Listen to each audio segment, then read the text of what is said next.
आप सभी को मेरा नमस्कार।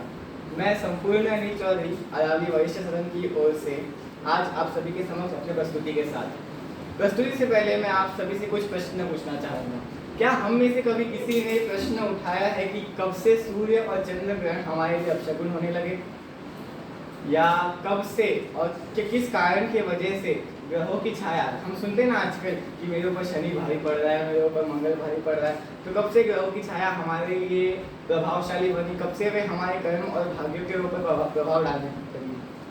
कुछ ऐसे ही प्रश्नों का उत्तर मिलता है हमें मैं हूँ ब्रह्मांड नामक इस एक पुस्तक से, जिसकी प्रस्तुति विकसित प्रस्तुति देने के लिए आज मैं आप सभी के समक्ष यहाँ उपस्थित हूँ। मैं हूँ ब्रह्मांड पुस्तक में लेखक सीवी राव इन्होंने ब्रह्मांड का एक सजीव वर्णन करके बताया है कि कैसे ब्रह्मांड अपने आप को सजीव दिखाकर विभिन्न प्रकार के तथ्यों से खुद को समझाने की कोशिश करता है, जिसमें वे ब्रह्मांड के अनन्य रहस्यों को सुलझाने की कोशिश करते हैं।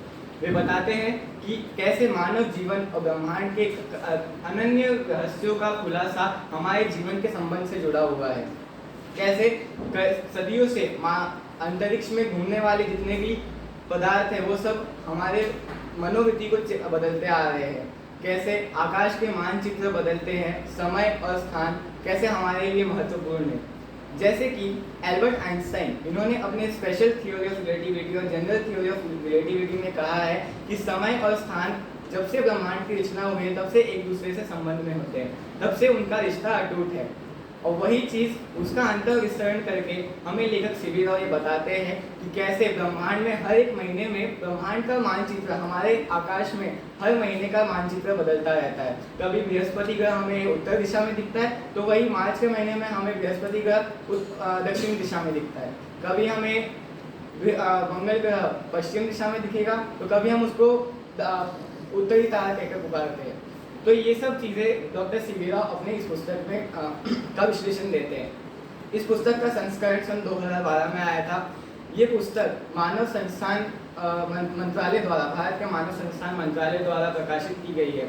ये कोई मामूली या फिर प्राइवेट पब्लिकेशन द्वारा पब्लिकेटेड नहीं है। ये खुद भारत के मंत्रालयों ने सुझाव दिया है हम जैसे विद्यार्थियों को पढ़ने के लिए, जिससे हमारे ज्ञान का संचार हो। ज्ञान के उत्तम संचार के लिए पुस्तक में विभिन्न प्रकार के दार्शनिक तस्वीरें, हर्ट्ज़, जिन्हें हम अंग्रेजी में रेडियो सिग्नल फ्रीक्वेंसी टेबल्स बोलते हैं, उन सब का विश्लेषण किया है, जिससे हमारे ज्ञान का उत्तम संचार हो और हमें समझने में बड़ा अच्छा आनंद है। बस इस पुस्तक की खास बात ये है कि ये पुस्तक समझने के लिए आपको उच्च स्तर का व्याकरण जानना आवश्यक है और साथ में अंतरिक्ष का माध्यमिक ज्ञान होना जरूरी है। मैं आप सभी को बताऊंगा कि अगर आप ये पुस्तक पढ़ेंगे तो फिर आपके सामने ब्रह्मांड के कई रहस्यों का खुलासा होगा। और बस धन्यवाद।